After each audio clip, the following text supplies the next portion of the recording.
Welcome. Thank you. We have a nice crowd here. I'm Jeff Alfs. I'm a council member and current mayor of the town of Portola Valley. Thank you for joining us tonight. As the last month has shown, climate change is upon us. Between the fires, the heat waves, some of the outages we've experienced, it's clear that something that we've anticipated has come, frankly, a little sooner, a little more intensely than most of us expected, but it's here. In the aftermath of the Labor Day weekend, we reached out to PG&E and asked if they would come talk to us, give us a little bit of background on what they're doing locally, and they graciously agreed. So I will thank them for doing that. The PG&E will make a presentation from 7 to 7:45, and after that we'll have Q&A till about 8:30 or so. So right now I'm going to turn this over to make sure that if you have a question, make sure you use the raise hand feature on the in the box, the bottom of the screen. You can open up a little participants button, and there'll be a sidebar on the right, and you can raise and lower hands. I see someone just did that. Thank you.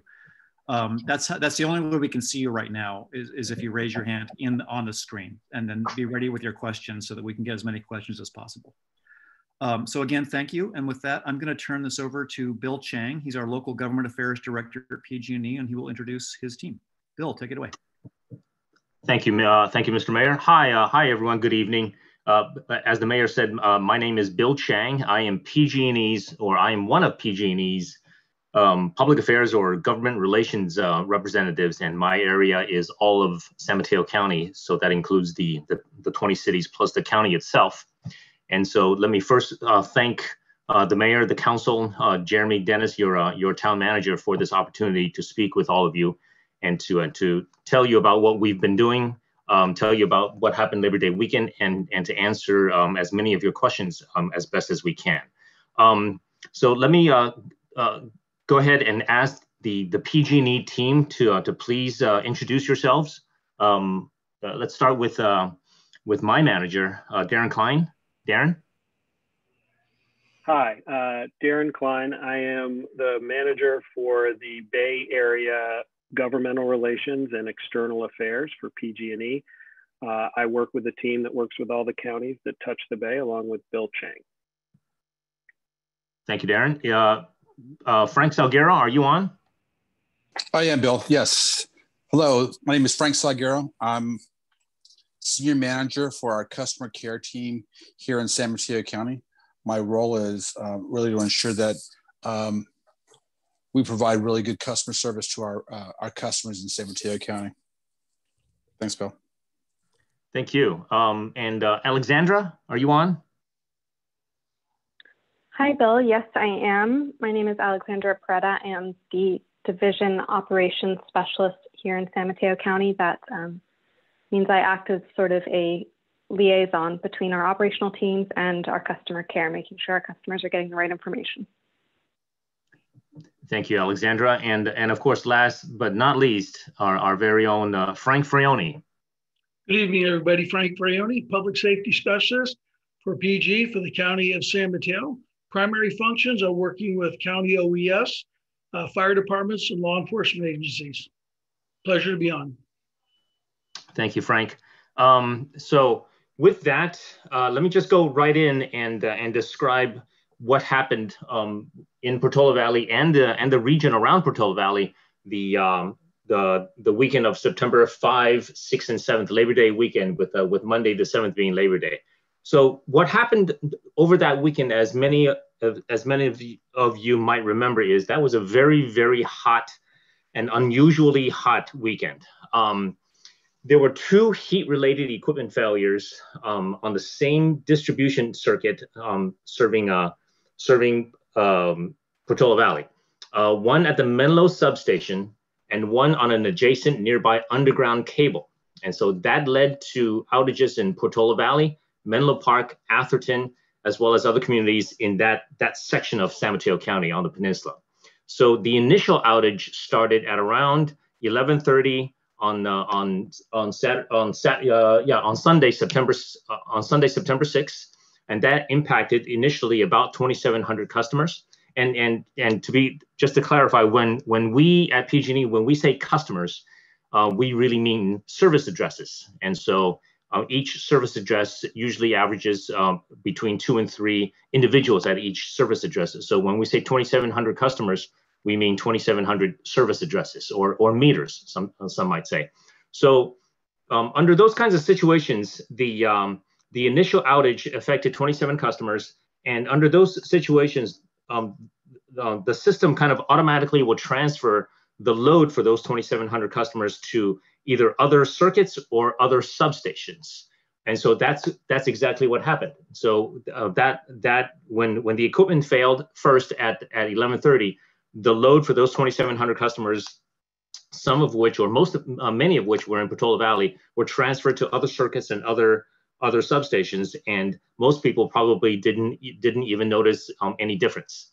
However, as the heat of that weekend built, load started increasing on the circuits and other substations, and so those other circuits and other substations that were handling the added load started hitting their limits.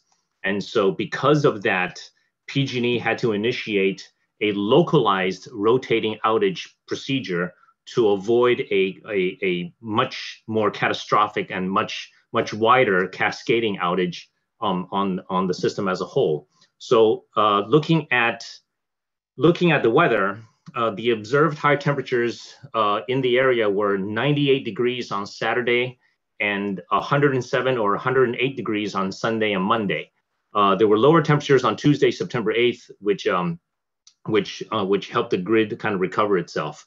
That kind of heat, PG&E's grid was never designed for that kind of heat over extended days. And so when that happens, transformers and equipment don't have a chance to cool off in what was our Bay Area weather. I think I had heard someone say that unfortunately, because of climate change, the Bay Area weather has all of a sudden become Fresno's weather.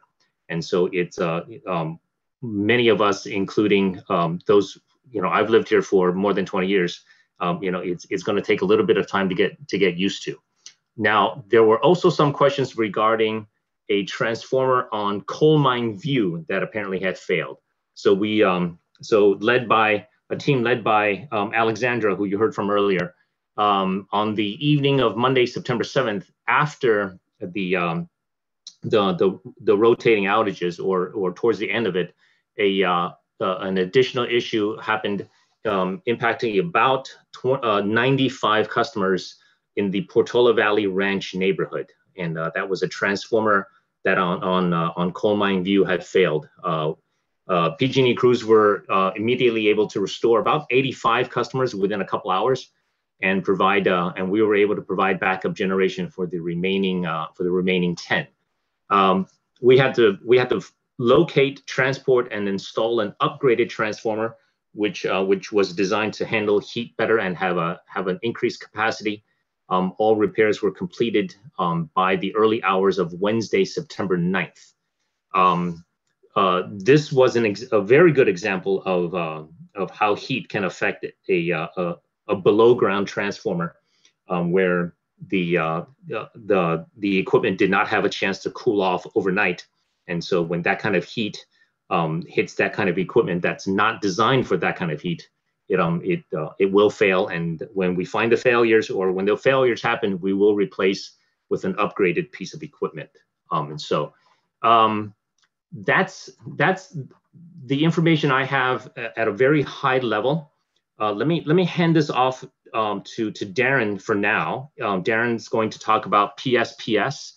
We already had 2 of them, and hopefully those are the only 2 that we will experience. But I say that with great hope, but it's unfortunate that most likely we will have more than 2 PSPS this year. Let me hand this off to Darren, and then we can try to answer any questions afterwards. So Darren?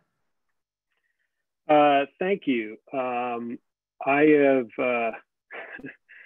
here trying to share the screen, but I had an unexpected glitch. So as I'm doing that, it's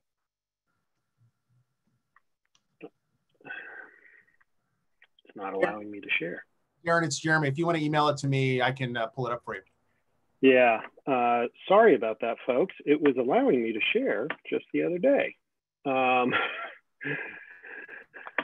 So as we are doing that, Bill, are you in front of a computer that can get that off to him? Yes, I am. Yes, I am. Yeah, if you could do that, because it's now glitching everything. I'm sorry, I have 2 teenagers on long distance learning, and my wife is on another actual seminar right now.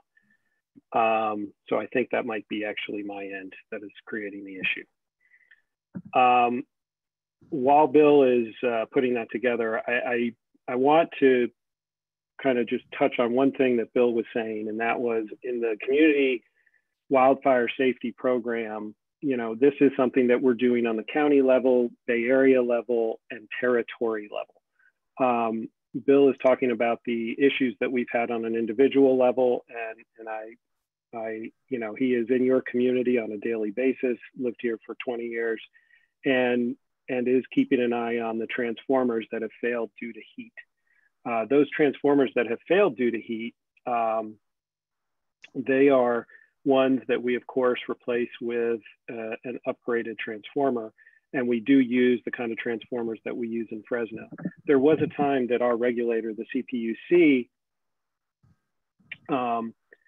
has instructed us that we can't just go and replace every single transformer at once, because we are concerned about the rates.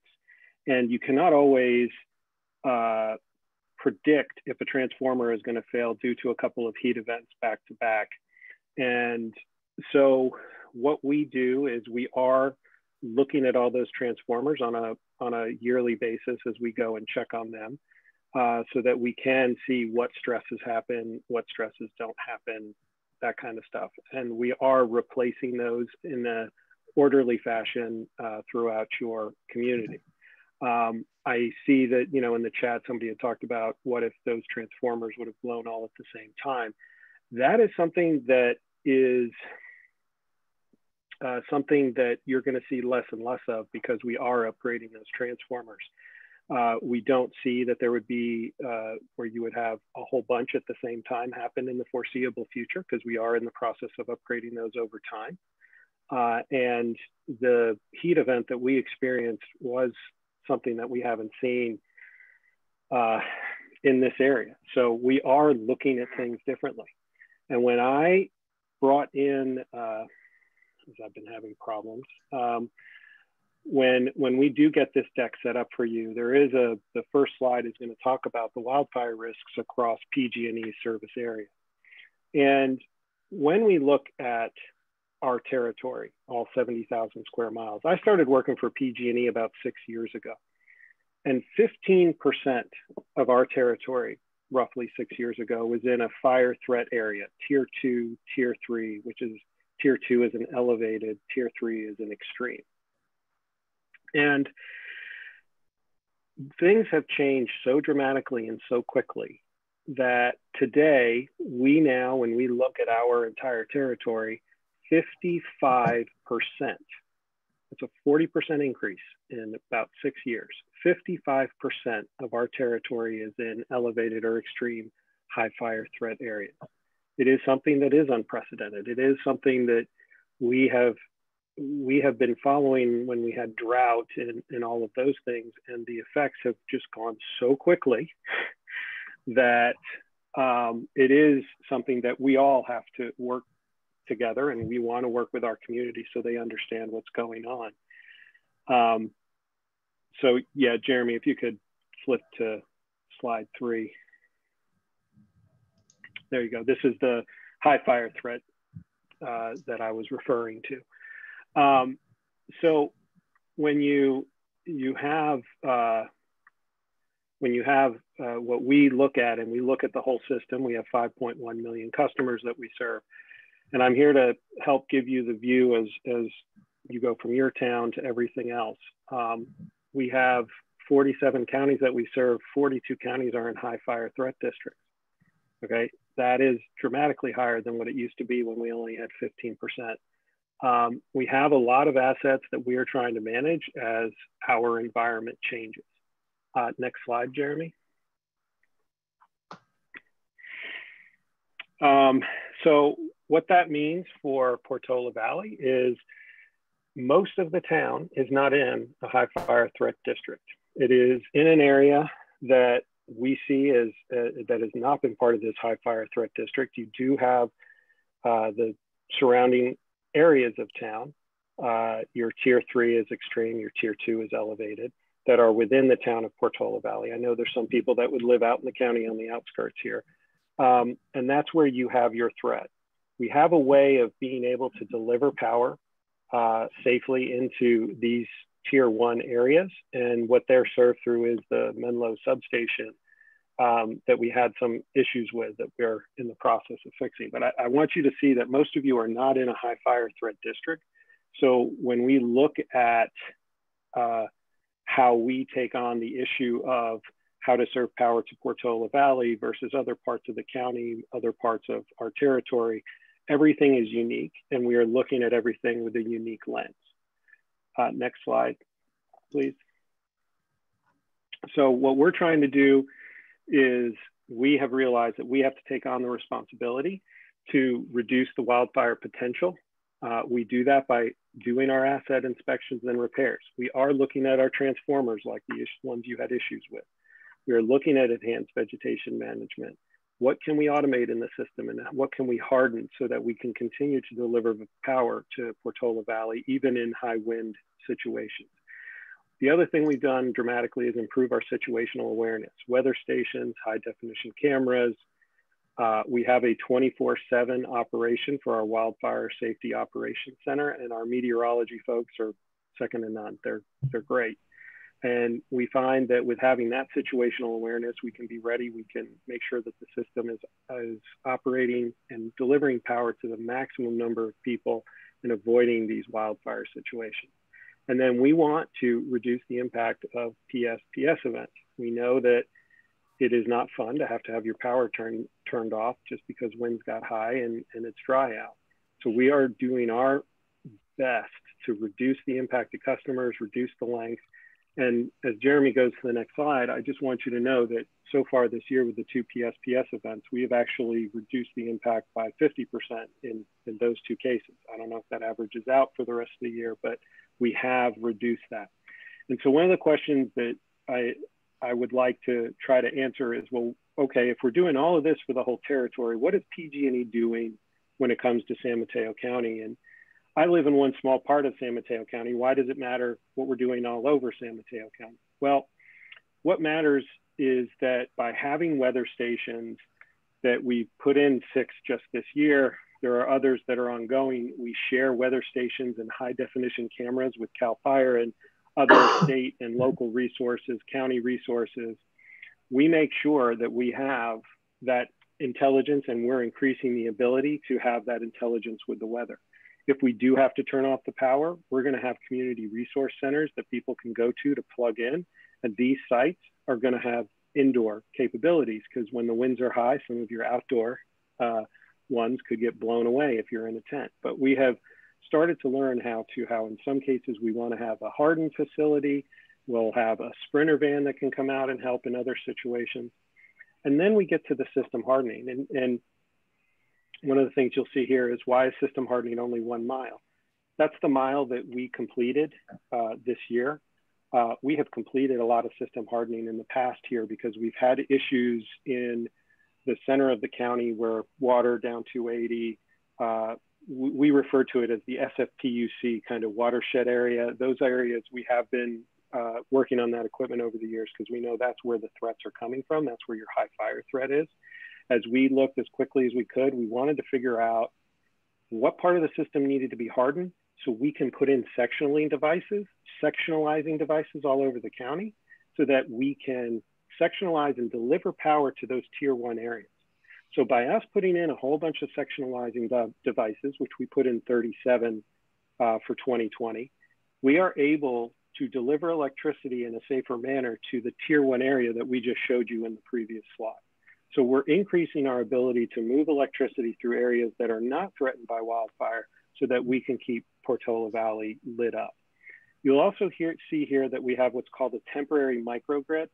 And there is one that has been executed in the county, and that's for a reason. That's the one in Half Moon Bay. Half Moon Bay is very much cut off from electricity when it comes to us having to turn power off if there's a PSPS event. They have large transmission lines that go over mountains, right?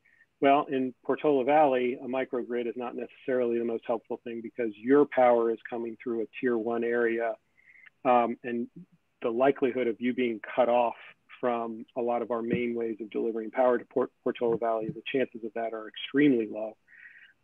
But that is the temporary microgrids, and we refer to them as temporary because they do use some diesel power. We use vegetative diesel. We're not even using diesel gas. We're using what's called HVOC, a hydrovegetal organic compound that reduces greenhouse gas emissions. And then we have the enhanced vegetation management. So I want to take a moment just to focus on this so you can see that there are a lot of different things that are going on throughout the county that affects how power comes into Portola Valley and how we're trying to help deliver that power in a safe way and reduce PSPS. Next slide, Jeremy. The number one thing, and this has probably been the most controversial, is managing trees and other vegetations around the line.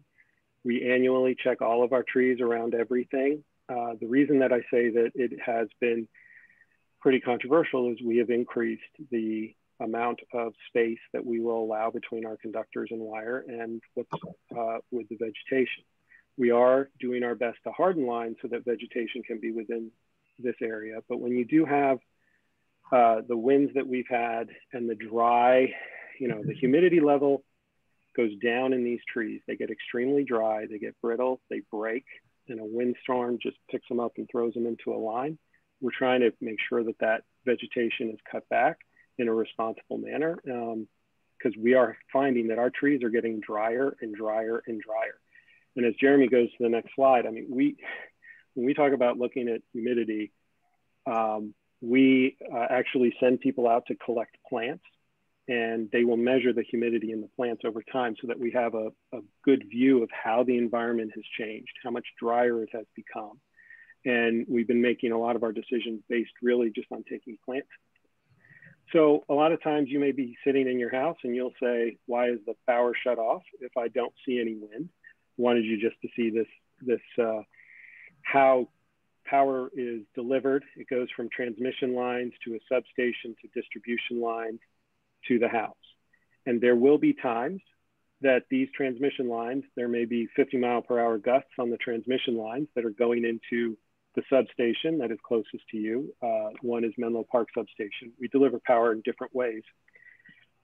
But, if you don't have those gusts near the distribution lines and near your house, and you have like a 5-mile-per-hour wind gust, then you will say, well, why is it we're turning off the power? And that is to protect any lines that are going through those high fire threat districts. Next slide, please. So what happens to lead to a PSPS? My wife believes that if she hears a red flag warning, then that means we're having a PSPS. Other people say it's forecasted winds. What it really is all 5 of these things working together in concert that create a situation if we have to call a power safety power shutoff. If the humidity levels are low and the forecasted winds are above 25 miles per hour with gusts at 45, and we have looked at the moisture content of flowers and trees, and the red flag warning has been, we look at all of those with our observations, and that's why we're proud of all the cameras we've been able to get up and all of that stuff. We take all of that into concert so that we can reduce the amount of PSPS that we need to do, because we have been getting this understanding of where the risk runs, and we're hardening our system to answer that risk. But at the same time, as we're hardening the system, until we get the whole system done, we need to look at these factors and have them all work in concert to come up with, do we need to shut off the power in a certain area or not? Next slide, please. So I said this earlier, we want to make them smaller in size. We want to reduce the number of folks impacted. We want them to be shorter in length. So if you do have to experience a PSPS, one of the issues that we have is when we have to turn off the power, that turns everything off. Even our computer systems that monitor lines, everything gets shut off. So now all of a sudden it's 1946. And as my father likes to remind me when he lived in Illinois in the plains, if the power went out, the power would be off for about 7 to 10 days. And that's because somebody had to actually walk a line, make sure that the line was safe. And once they determined the line was safe, then they could energize the line again. Well, we're doing this much faster. And we do that because we have helicopters that can go and fly the lines and determine if a tree has been thrown into one of them. And then, so in our last PSPS event, which I've just gotten the number, the first one with how many examples of damage, there were 83 examples of damage on the system, or 83 ignition points. So we had flown helicopters over them. We isolated that damage. We were able to get customers up and running within about, we did, our goal is 12 hours. The majority were up within 12 hours. I think we had some problems with smoke that prevented helicopters from flying in some cases. So we ended up about 18 to 20 hours on a couple of people because of that issue. But we fly helicopters, we have people walk the line where they have to walk the line, and then we send people out. So, for us, when you throw in all the sectionalizers that I mentioned, all of the other hardening work that we're looking at doing, we're trying to make them smarter. So that's where, when we say smaller, shorter, smarter, those are the 3 points. Next slide, Jeremy. So this is the big slide. And I know there's probably a bunch of people that are going to be squinting at this, but we wanted to put this on one slide for everybody to look at. Why is it that power goes out?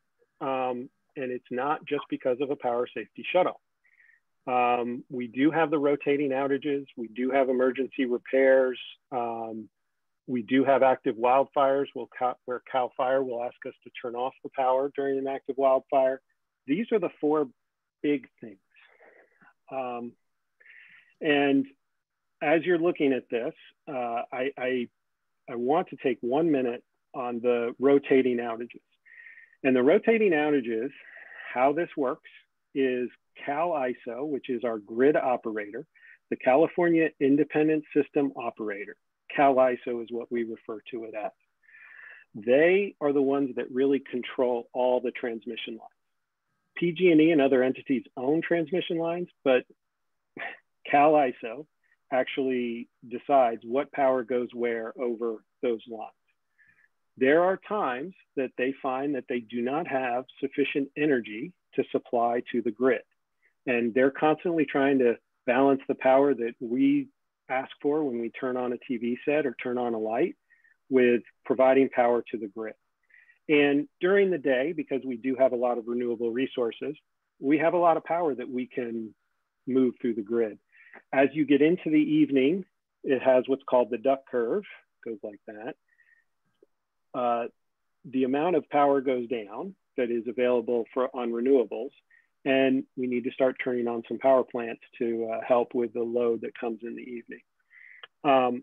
What CAISO has been finding with the heat related things is we run into a couple of problems, and that is we do not produce enough power in the state of California with our current nuclear plant, hydro plant, wind farm, sun, to provide all the power that we need.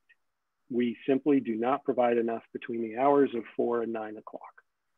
So we buy power from outside states. And if we cannot buy that power from outside states, then we have to have a rotating outage. And the CAISO will work to try to balance that outage. So when we had the rotating outages in August, we had what was called an immediate outage, which something happened inside the state of California to our generating facility. And PG&E is immediately called and said, in the next 10 minutes, you have to drop 400 megawatts of power. And what happened on August 14th, in fact, was a gas fire plant gas-fired plant in Southern California tripped a fault and failed, and they had to turn the plant off. So 400 megawatts of power suddenly disappeared. And with the amount of heat going on, the states around us didn't want to sell us power. They were afraid they were going to run out of power. So CalISO said to us, you need to shed 400 megawatts of power.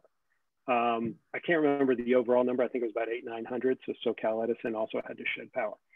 When they tell us that, we have 10 minutes to turn off power. And we have to drop that power or we could have major problems with the grid. So that's where the whole block system comes in, and we start turning people off based on that block system. Now, that's what happens when you just have an immediate fault with the power suppliers. There is a second issue that can happen. And that's when we'll get a call at 2 in the afternoon from CalISO, and they'll say, we're pretty sure there's going to be an outage.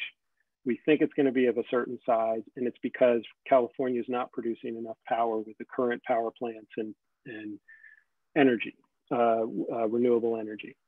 And that's when they give us a heads up, we are able to look at the blocks that we put out.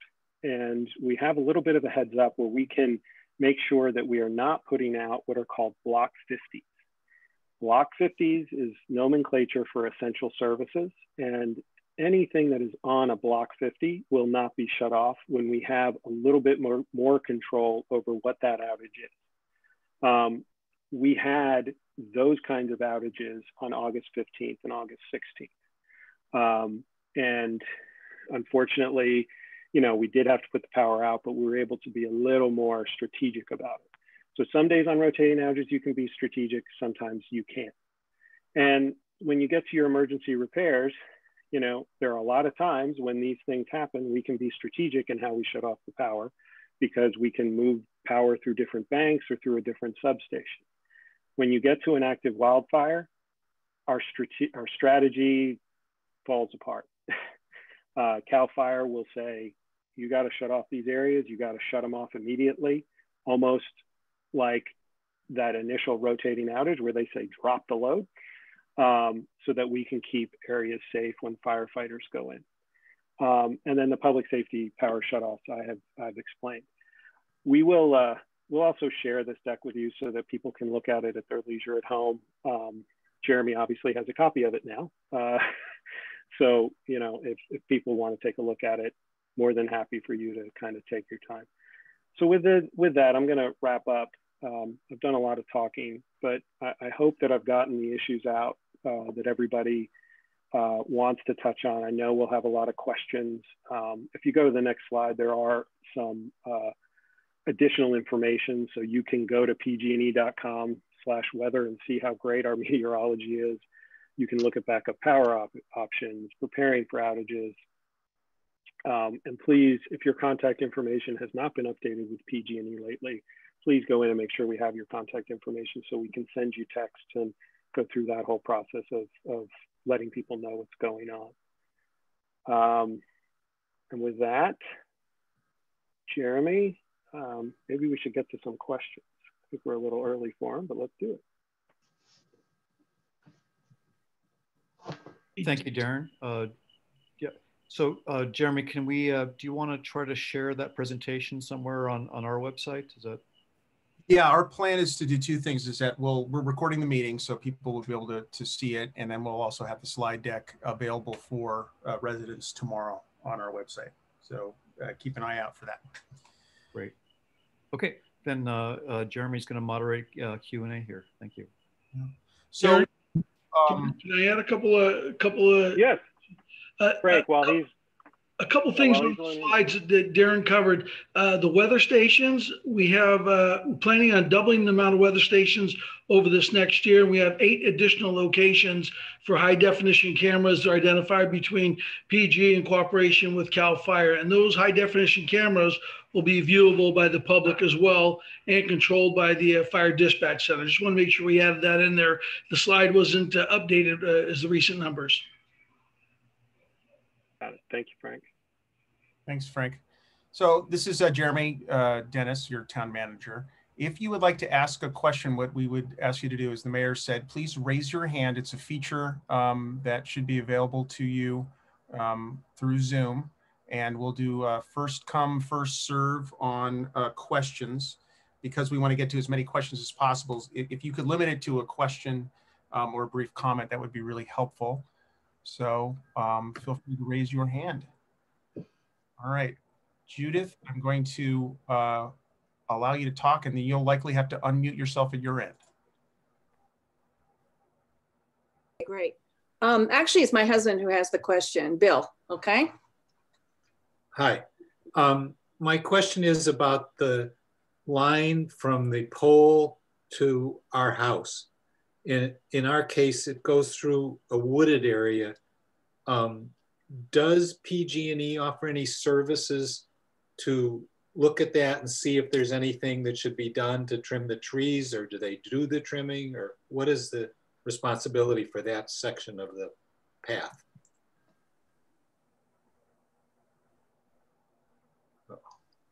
That's true, we are muted.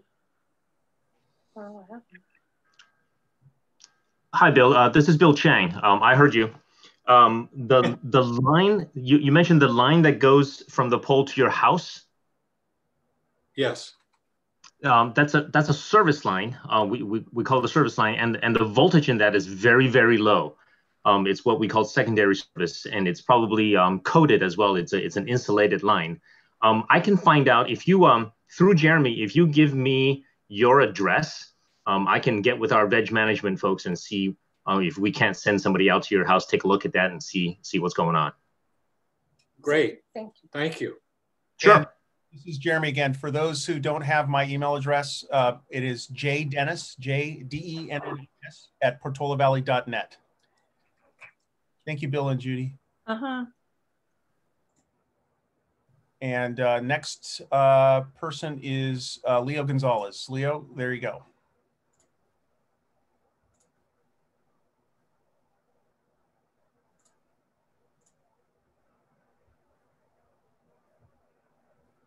Leo, looks like you're unmuted, but we can't hear you.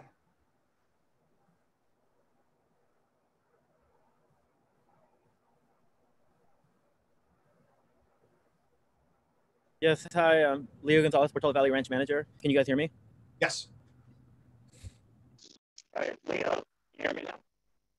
You guys can hear me? You're a little better before, but now you're a little broken up, Leo. Okay, I'm going to try. Let me know. I can text you the question as well, Jeremy. It's Leo Gonzalez, Portola Valley Ranch Manager. Thank you, PG&E, for your time. I noticed that the new transformer that was installed on Coleman View was upgraded to a closed cement lid. This is different and, in my opinion, a better option opposed to the open grade transformer lid throughout Portola Valley Ranch and maybe throughout Portola Valley. The lid itself, and given that we're in a location that is considered a WE, wildland urban interface, I feel like there should be a good maintenance program to upgrade. And I know you guys are, but at least it won't create a fuel ladder. If it does ignite and fail, the closed cement lids will contain the fire within the transformer itself. And I apologize if you didn't get all of that. I can text Jeremy, but that's the gist of it. I think, Jeremy, it's Bill. I think I heard that. It's Leo, you were talking about a better lid will help perhaps contain a leak or a fire because your area is, well, actually all of Portola Valley is a wildland urban interface. Is that, did I hear that all accurately? This is Jeremy. I think you got the gist of it. Okay. In terms of maintenance, Darren, I think you touched on the upgrading of equipment. Can you share a few more details about that? Yeah. So one of our regulator, the CPUC, wants to make sure that rates are affordable, and so do we as a company. And so when it comes to maintenance upgrades and those kinds of things and how that interfaces with the work we do in the community, that is overseen by a regulator. And we look at those costs, we look at the cost benefit analysis, and in conjunction with the CPUC, make these decisions as to how we upgrade our equipment and when we upgrade our equipment. So one of the things that you are talking about, Leo, is I don't know what our authorization is to start using all of those lids, or what the justification is from the CPUC perspective, and we can find that out. But I know that we do have there are a couple of proceedings at the CPUC that are talking about what is the proper maintenance, what is the proper upgrades, et cetera. And what they do is then look at the cost benefit analysis and see how it affects rates, and what is a good investment system and versus what is not a good investment in that system. So, you know, it's something that we will look at and should look at as to what's going on with that. I don't know the cover question in particular. So I would have to talk to my operations folks. We do have Frank Salguero, who is our DLT for the peninsula here for San Mateo County. And that's something that we can bring back and ask about what's going on with those covers. Thank you, Leo. For those folks who are asking questions to the chat and the Q&A, if I could ask a favor, if you could raise your hand. Not everyone can necessarily see the questions. And in lieu of reading them, I know that everybody likes to hear from the fellow residents. So if you could raise your hand. All right. As we're doing this, we did get a question that is in relation to Leo's question about making it possible for Portola Ranch to pay for the upgraded lids throughout, from Mia Banks. And yes, that is one of those possibilities. And that's one of the things that the CPUC looks at, is how the community wants to interact with what's going on with PG&E and what you feel your community is. And you always have a say in that. The CPUC always invites what they refer to it as stakeholder outreach. We are all stakeholders with the CPUC. So I encourage you, to have the conversation with them and with us, and we will look into that. And, Jeremy, from here, I guess people can raise their hands. I just didn't want to bounce around on topics. No, not at all. Hey, Jeremy, it's Bill. Let me dovetail one thing to Darren's comments. We're absolutely all stakeholders at the CPUC. We at PG&E, we like to think that we're stakeholders in our communities as well, including Portola Valley. So I'll just volunteer myself and my colleagues here we're happy to participate in. I think Jeremy mentioned something about Portola Valley has a wildfire mitigation committee. Am I using the right words here, Jeremy? Wildfire Preparedness Committee. We actually do have, I see at least one member of the committee on tonight. And then also, I believe that the Fire Marshal, Don Bullard, is listening tonight as well, who participates in that committee. That's wonderful. We would love to participate in that committee with you, and work together to look for solutions, in a collaborative manner since we're part of your community, we see ourselves as stakeholders in your community, and we would love to participate in something like that, because a good chunk of that wildfire prevention is veg management. Very much appreciated, Bill. Angela, all yours. You'll need to unmute at your end.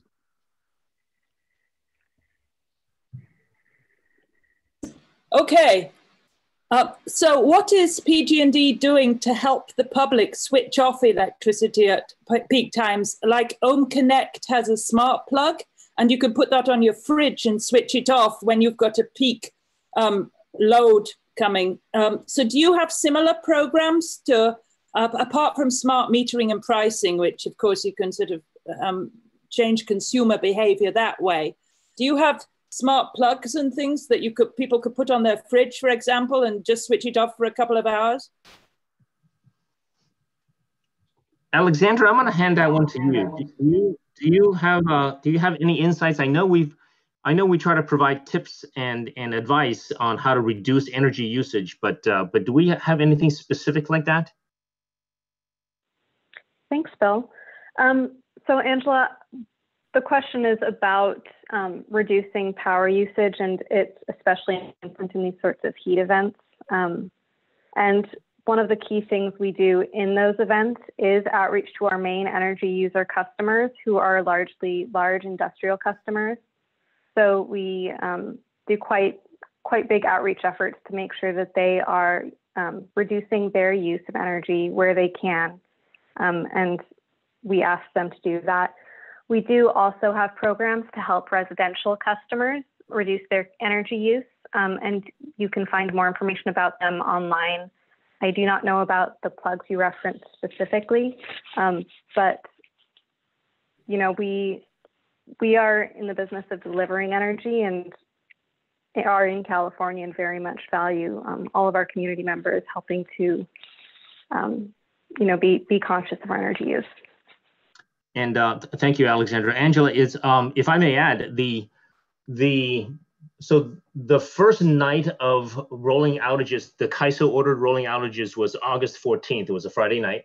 And then over the weekend and into the following week, there were several announced possibilities of rolling outages. And through the efforts of CAISO, of PG&E, of chambers of commerce, of local elected officials, town managers and city managers like such as Jeremy, the overall community and you know, everywhere in our service territory really pulled together and reduced their energy use as almost as, you know, statewide. And so that actually literally helped avoid additional rolling outages for California. Yeah, it seems you could do a lot with a little bit of technology. Absolutely, absolutely. Thank you for mentioning that. Thanks, Angela. And Angela, I'd like to add one more thing. I pulled up the name of our program to make sure I give you the right information. For residents who are interested in looking at their energy use, we have an energy savings assistance program, and you can apply and set up a home energy assessment with PG&E. We've done all that, yeah. Okay. Thank you. All right, Bob McCowan, Leo was talking about at Portola Valley Ranch is a grid system that allows the leaves to fall down next to the transmitter. Is that grid necessary to cool the transmitter, or could there be a solid lid put on it? I want to say that open grid is part of the cooling aspect of the equipment. Darren, am I correct in that? Yeah, yes, I believe it's part of the cooling system for that, because there are transformers. We're moving away from transformers that contain oil and stuff like that, and so those with that open pattern, there's no oil in them, which makes them safer, and so that's part of that cooling mechanism. And I'm not sure if the ones that you had issues with, I'm not sure exactly if they were all oil-based. If a fire happened, which I know on one of them it did, that meant it was oil-based, and we're in the process of trying to phase those kinds of transformers out. Thank you so much, Bob. We don't have any other questions right now. Mayor Alps. Thank you, guys. I had one question. You know, locally, we've had kind of a renewed and enhanced interest in home batteries, power walls or the equivalent. How does that the installation of more batteries, what does that do to the management of the local distribution grid? Is it a resource for you to help? Does it help with safety? Does it make it more difficult? Where does that play into how our local distribution grid is going to work? Yeah. We are very excited about batteries. So excited that we're doing the big operation down in Monterey at Moss Point with Tesla that we just announced, the largest battery array in the world, I think is what they're saying right now. Yes. Somebody else will build something bigger the next day. But it's what we're excited about with the Tesla is that it is a huge operation there, and we're looking for durability of batteries. I know that when people put in house batteries that you want to look at how long that battery is going to last, as well as how effective that battery is. And so with the large battery arrays, we're going to be able to help with technology to help improve batteries over time. And batteries are not to a point where they're the solution. We don't have that technology yet, but I do think that with what we're able to produce in technology-wise and innovation in the United States, I think we're going to get to a place where it is affordable and is practical. Just to let you know, an average lithium ion, just a small kW, that kind of battery in 2010 would cost about $1,000. Today, that same amount costs $100. So, you know, it's going down 10% a year for 10 years. It is kind of the way to go. And so I think over time it is going to improve, and we're looking at those opportunities to use batteries. There is something that we're all doing right now in California, or a lot of us are, and that's putting solar panels on roofs, which is helping, because then we can take that excess power and put it into other batteries that we are testing down at Moss Point. And that's where, you know, I noticed in the chat, one of the questions that somebody asked was, you know, are other states short on energy supply like we are? And that's, you know, 20% of all the solar roofs in the United States are here in our territory in Northern California, okay? The amount of adoption increases every day, so that helps our energy production every day. We are increasing our energy. The reason that we are short on energy supply is because we do not do coal-fired plants here in California, okay? We have 2 coal-fired plants that are grandfathered, and they only serve a specific industrial purpose. We do not use them. Washington State, Oregon, Vermont, Hawaii, and Rhode Island are our states that do not allow coal.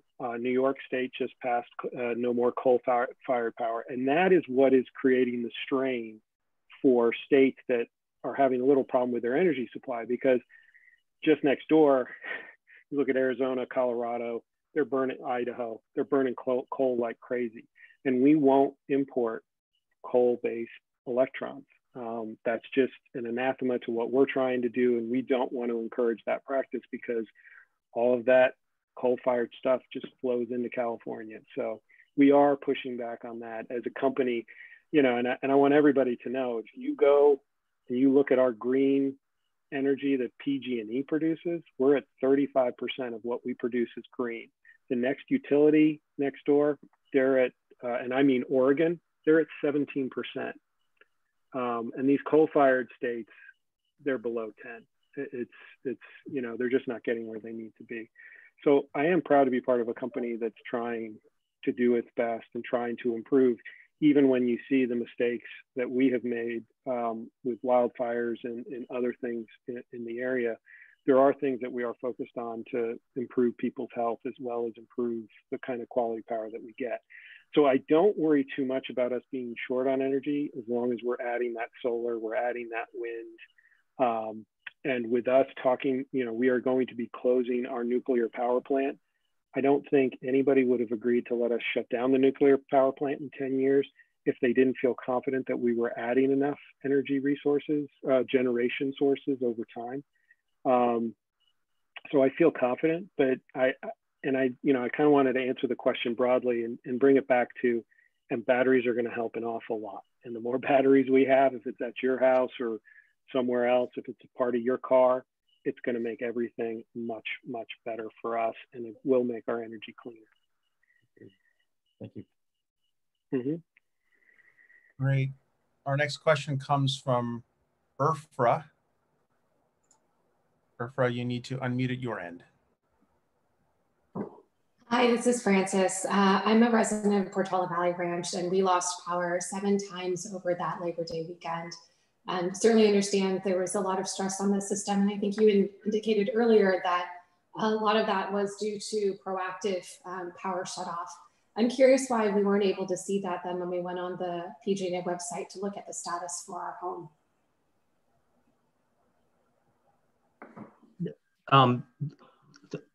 This is Bill. I'm not sure I understand the question. You mean when you went on the PG&E website, you were not able to see your outage and get a status? We were able to see the outage, and it just said there's an outage. And I think you had indicated earlier you were proactively switching things off in the Portola area. So how come we weren't able to see that? Oh, you mean you weren't able to see why the reason behind the outage? Correct. Yeah, that. I'm going to take that on as a mea culpa. By the time that I had realized what was going on, I didn't have an opportunity to speak to Jeremy and let him know exactly what was going on. To be completely honest, when I was on call that weekend, I was paying more attention to the PSPS happening, wildfires, as well as the CAISO ordered, the potential of CAISO ordered outages. So, if you would allow me to apologize, I apologize for not providing your town manager with the proper details. And this is Jeremy. Bill had reached out to me a couple of times after this all happened, and it was the first thing that he offered to the town, and I appreciated that. And we both committed again to making sure that any information that PG&E can provide us in a timely manner will get transmitted to the president as quickly as possible. But Bill, I appreciate that very much. Appreciate the context. Thank you. This is Alexandra from the customer side as well. I do want to make a clarification. It was not a planned outage. It was in response to the system overheating and the energy use. So it was, Darren talked about thinking about energy use across the entire system, that PG&E is doing from north to south. And here locally, it was very much based on not having the Menlo substation online, which is your usual energy provider. And so if you think of that as sort of your community's vendor, we were finding backup vendors that were able to serve you. And every time you lost power was because those alternates were then getting overused, and we had to respond to that situation. So it wasn't quite a planned outage either. And I do just want to make that distinction because I understand where your frustration is coming from there. If we knew and made the decision actively, why didn't we make that very clear? And so I think we can and will do better communicating, but there is that little distinction to make. All right, next person is Michael. Michael, you likely need to unmute at your end. Hi, this is Michael. So basically, I want to go back to the mayor's question. We sort of talked about power capacity and the ability to generate adequate power for the service area.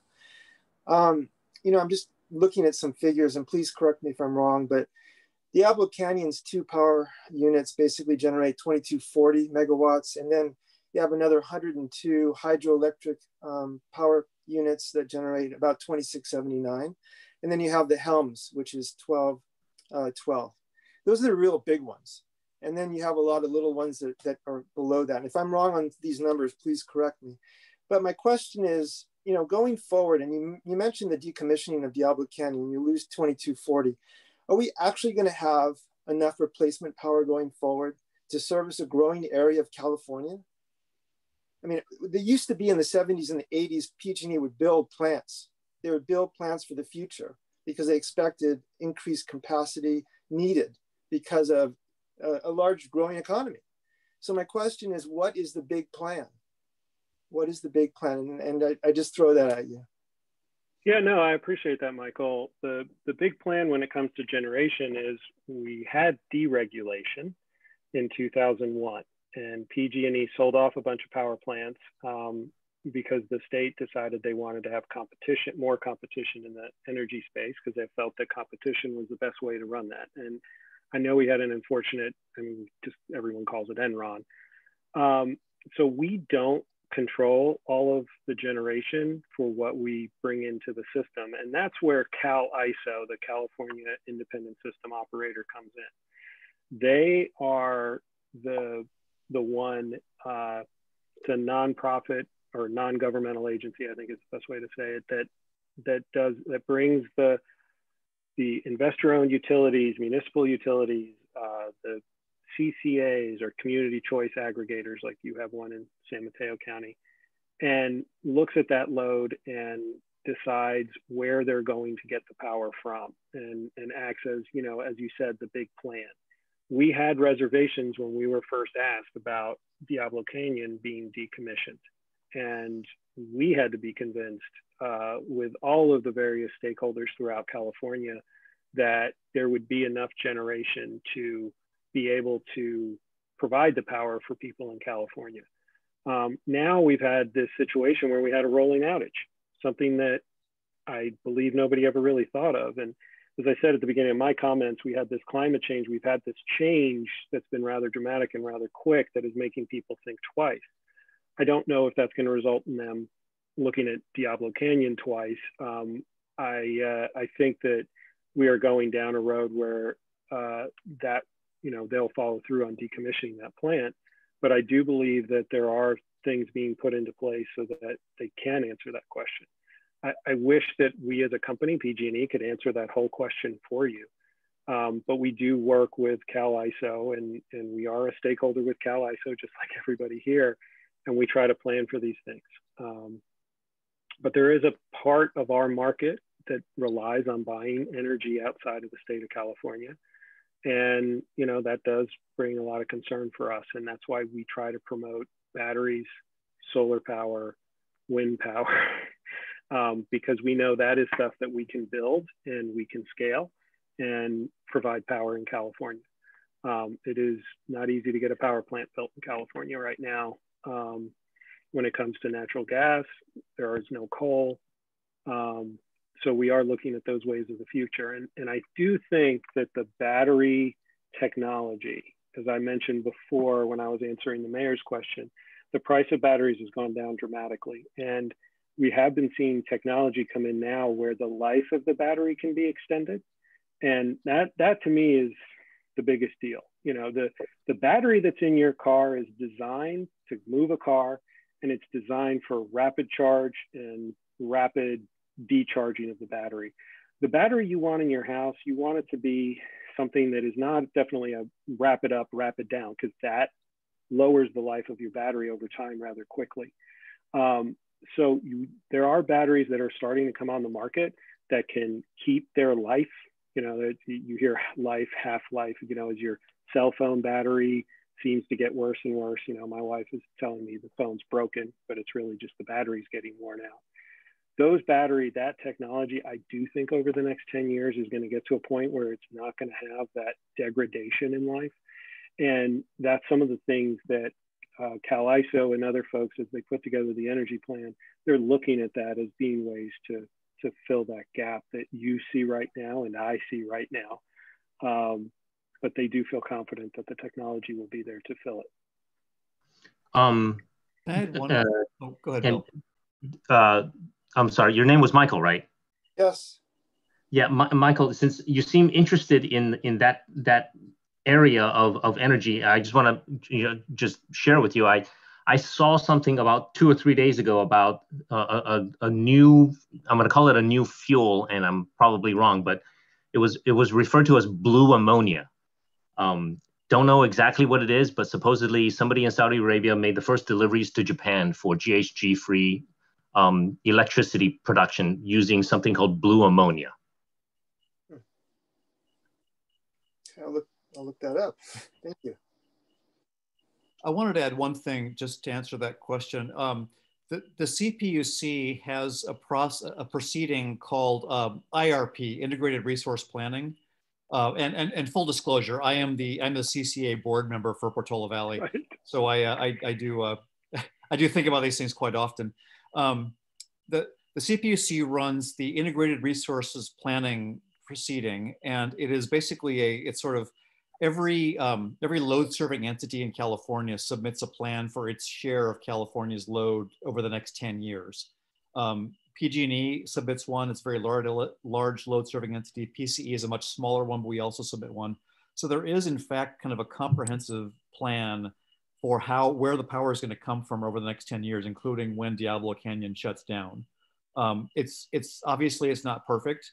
You know, some of the forecasts in terms of future demand turn out to be wrong, but someone is watching this. And so things like, you know, something like Diablo Canyon is not happening in a vacuum where no one's thought about how to replace it. We have, you know, that said, there are some unanswered questions out there. You know, the future grid that's mostly solar and wind is going to have to be massively overbuilt, and we're not sure exactly how that's going to work.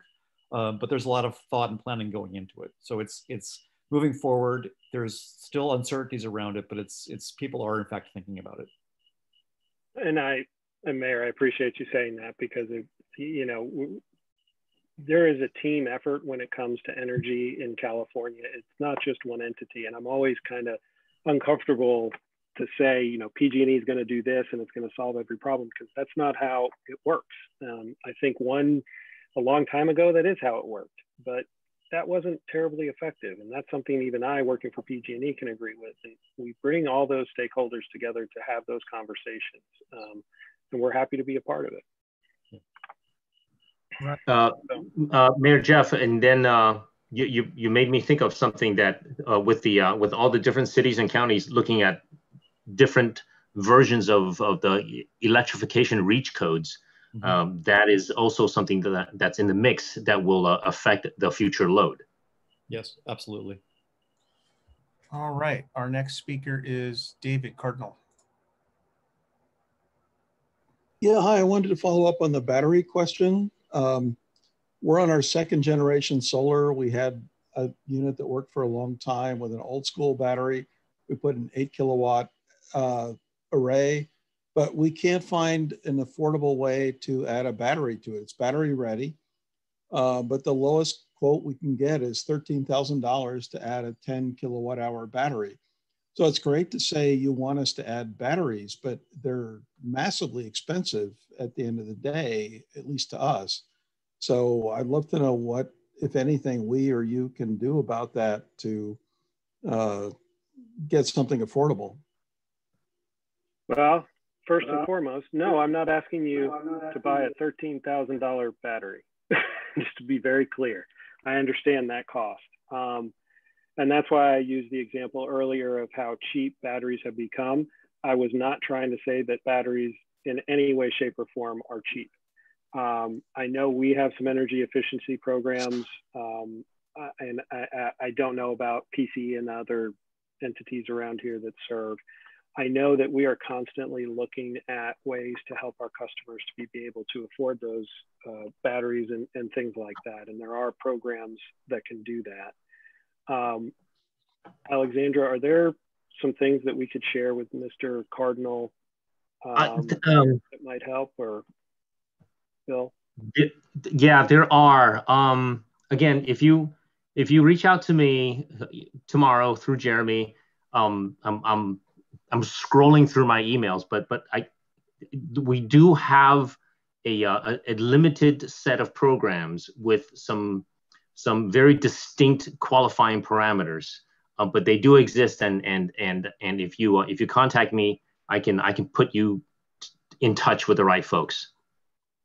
Oh, great. I'd definitely love to do that. We definitely want to go back and add a battery to the system. It just it's a lot of money. Yeah, but let me just, level set here. There are very strict, I know there are strict qualifying parameters, so I can't make any promises other than sharing information with you. Okay, fair enough. Thanks, David. Our next speaker is Leslie. Hold on, Leslie. There you go. Hi, can you hear me? Yes. Great. First of all, I'd like to say thank you to the speakers tonight, because it's been very informative and you gave up your evening, and I appreciate it. That weekend, I'm in the Portola Valley Ranch. That was actually a very exciting weekend, because not only did Coal Mine Ridge go, but we lost a transformer on Valley Oak, and then one right near my house on Ohlone. And the service guys who came out were great. And explained what was going on. But one of the things they pointed out to me was the age of the transformer near me on Ohlone that they were changing out. And the guy was very nice. He said, look at it this way, there are several more of these on this street, and they're of an age, where at least you got yours changed out, implying sort of, the age of the equipment. And then when I look at it, and I know the ranch, some of these are 30 plus years old, and the ranch, energy usage has gone up with electric cars and more air conditioning and whatever. perhaps we don't have the right equipment level, I guess is what I'm trying to say. Perhaps we're underserved for what the demand is here. And is there any way to look at the ranch or look at what we have? Because I'm afraid we're just going to have more transformers going up. I'll start with that one. Thank you. You bring up a good point that over the years, as households have changed, as technology has increased, in the past we would have one car, we would have maybe one TV, and then the VCRs came, and then we had the household computer. But now, everything's electric at home, and as I mentioned earlier, cities and counties are wanting even more electric, 100% electric. So as our lifestyles have changed, and as we've added equipment and things and swimming pools and chargers and different devices in our homes and now our home offices, we might not have necessarily told the utility, hey, I just upped my load to X, Y, and Z. So I guess that's my long way of suggesting that as we, and I include myself, as we add things to our homes, please keep in mind that the transformer that's outside your house might not be designed to handle that kind of load increase, because it's not just your house, right? It's your neighbors and your entire neighborhood adding things. And so that being said, Darren, I believe you can answer the rest of this in terms of upgrades of equipment. It has something to do with rates. Well, yeah, as I explained before or talked about before, we try to keep rates low. We have a regulator that works with us, and they want us to replace equipment when it's needed. And we do go through a process with them where we look at our transformers and replace transformers. And the CPUC is always like, well, can you go an extra year or something like that? And when you have one of our folks come out and replace a transformer and say, yeah, these transformers are pretty old, what they don't know is what stress has been put on that transformer. So the transformer itself may be older, but it may not have been stressed as much as the transformer that had a problem with the heat-related outage. So there's a lot more that goes into what happens with equipment than just the age of the equipment. And that's why we have certain things that we use with the equipment to make sure that it does perform the best that it can. So we do look at the transformers, we do look at upgrading them. But a lot of and with the heat and stuff like that, as you said, your homes in this subdivision are 30 years old. And the systems were built for homes, as Bill said, 30 years ago. And it is hard for us to go to our regulator and start upgrading things until we have people start making changes like panel upgrades in their house to handle the increased loads. We are in a process of trying to predict at the exact moment you need electricity, we're providing that electricity, right? You ramp up your electricity use, we meet it at that moment. So trying to balance all of that load, and with the addition of flat screen TVs that take up more electricity than previous vacuum tubes, all of that kind of stuff, it does put a strain on the system. So you will find as we're replacing transformers that they are, not only are we now putting in what Bill referred to as transformers we put in Fresno because it's heat, because of the heat related, but we're also putting in larger transformers at that time, even if we don't necessarily know what the house is using over time in the peaks, because if you have a lot of peaks, that's going to stress your equipment. If you don't have a lot of peaks, then the equipment isn't stressed and it can be used for longer. And that's where the CPUC and us with the regulators, we're trying to figure out what is the maximum use of that equipment. Because if we went and replaced transformers every year, the CPUC would be like, do you really need to replace them every year? Are you just doing that to make money for no reason? We want to be very cognizant of how we use your money, and things that we are buying for and the work that we're doing, we take in the whole entire system, all 70,000 square miles, and we are looking at those specifically. So I do think we should look at your transformers. You know, people have talked about them being older, and we do go and inspect them on a regular basis. We are looking at those issues that you bring up. I just, you know, it isn't just age that is something. It's kind of like when I was talking about PSPS. There's 4 or 5 things that work in concert that help us figure out what's going on with the equipment. And then we justify that to our regulator and then replace it. And that's, you know, that makes sure that it keeps rates affordable as well. Thank you. Hey, Darren, this is Alexandra. I want to add one more point in to help answer that question. I did reach out to our operational sites that we could confirm, you know, what our inspection status is on your underground equipment, because we do know that there's, you know, this concern coming out of what happened at Coal Mine View and out of the heat event when our transformers are under much more stress than they usually are. I was able to confirm that the underground equipment, including transformers, were last inspected last year. And I also confirmed that none of them were identified for replacement this year. The next inspection, we do those every 3 years. The next inspection of those would be in 2021, I believe. But that's sort of also that specific status. We are looking at this, like Darren says. We are considering it over time, and that is where we are with your specific community and where we're, when we expect to next be back looking at that. Thank you. All right, Leo, there you go. Thank you, Alexander. That helped. Leo, we're unable to hear you. It's me, Leo, again, Portola Valley Ranch Manager. Can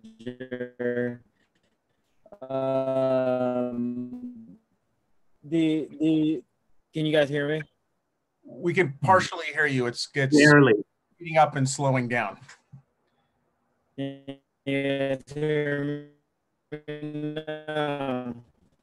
Leo, if you can hear me. What kind of follow-up can we expect from you? No. Jeremy? Can you hear me, Jeremy? No. Jeremy, if you don't, no. You sound like a dying robot. If you don't mind, just Leo, we can't hear you very well. So if you want to email me or put in the Q&A a question, we can ask it. Thanks.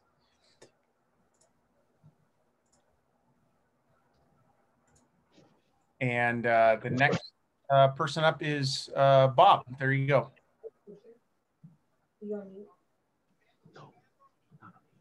And Bob, you may need to unmute at your end. There you go. Oh, so okay. So I was texting a lengthy. So in the recent past, I know I picked up on this like 5 minutes ago. So sorry if I'm repeating myself, but I picked up on the ranch issue with who I know those people.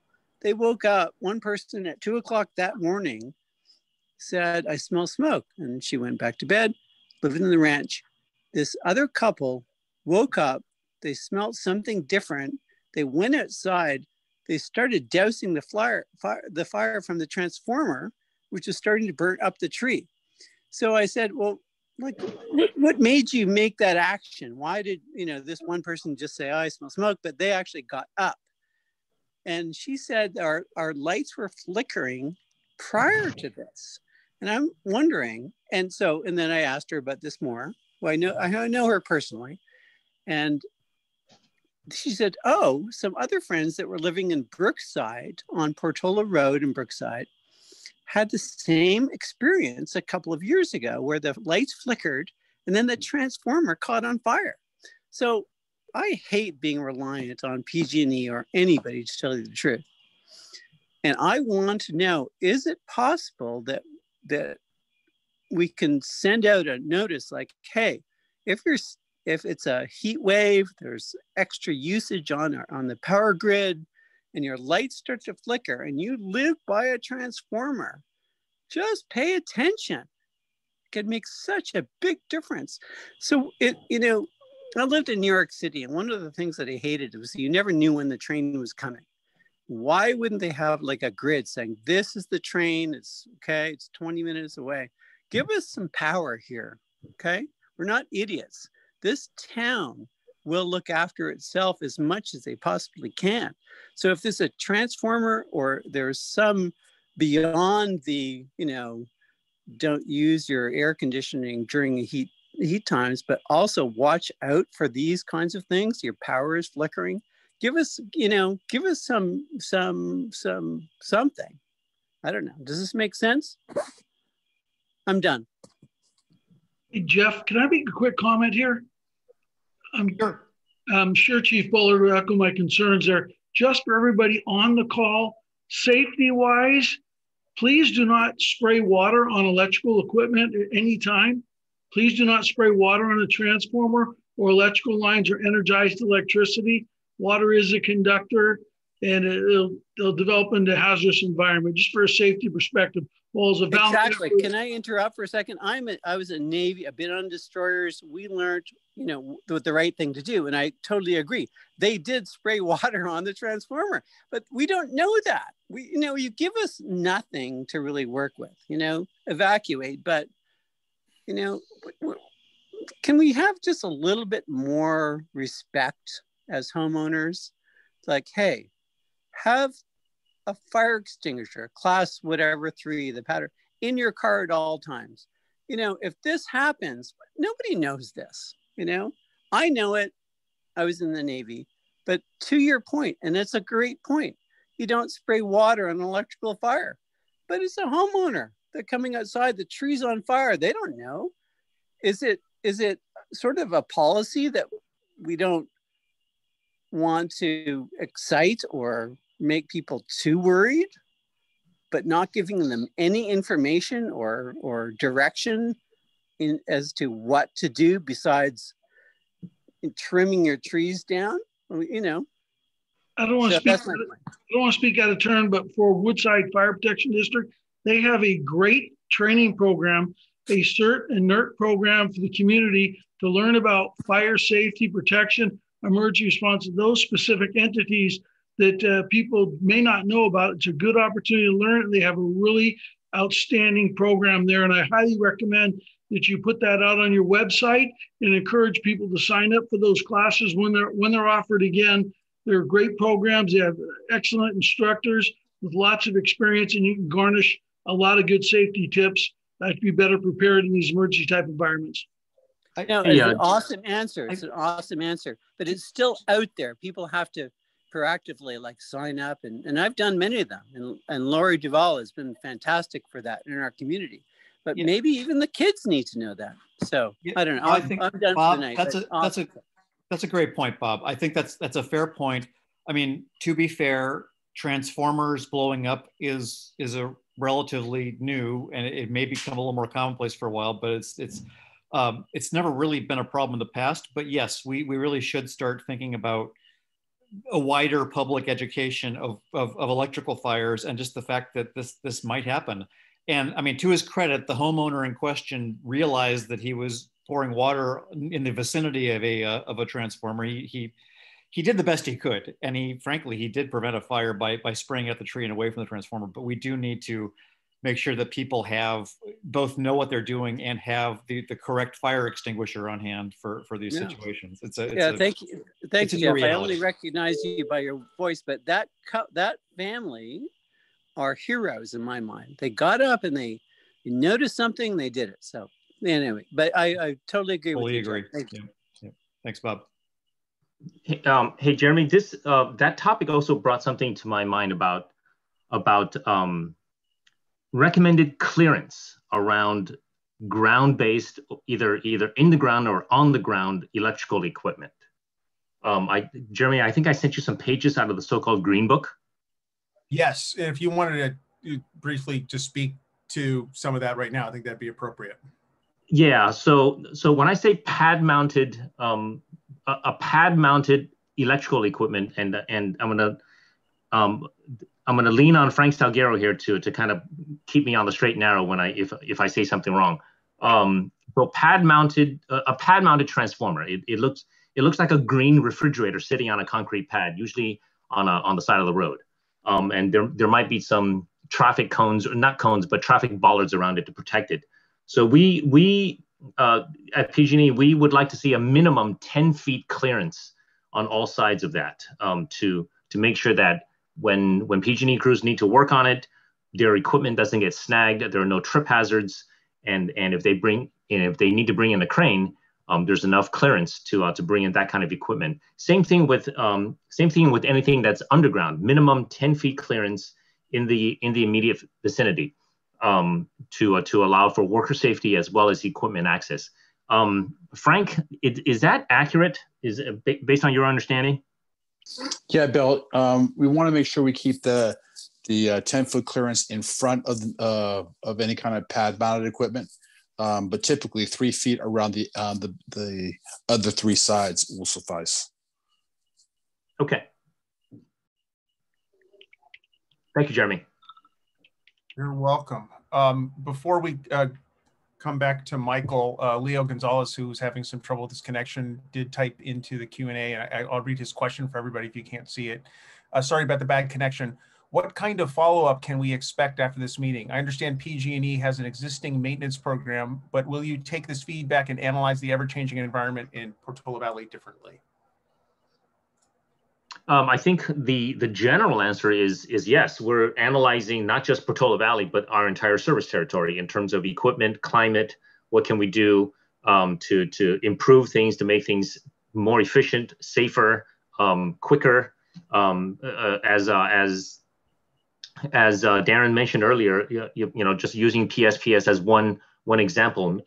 We know that the PSPS impacts are great and cumbersome, and nobody likes it. And so we've committed to making PSPS shorter, smarter, and help me out here, guys. What is it? Shorter, smarter, and smaller. That's it. Yes. So Leo, the answer is yes. Okay, we have one more hand up, and since it's almost 8:30, this will be our final question night. Back to you, Michael. All right, just to follow up on some of the guidance perhaps that PG&E could give when we do have incidents like this that happened at Portola Valley Ranch. So that particular night, there were 2 very discernible explosions, and after each explosion, there were dim lights. And I think somebody mentioned flickering lights, but they were actually dim. So my question is, when that situation happened, I actually reported it to PG&E, each one of those occurrences, I made a report. The advice I received was to kill the mains to the house. And the reason why was because the amount of electricity that was coming in could potentially damage electrical equipment in the house. So I think that was really good advice, but is there some way that that can be broadly communicated?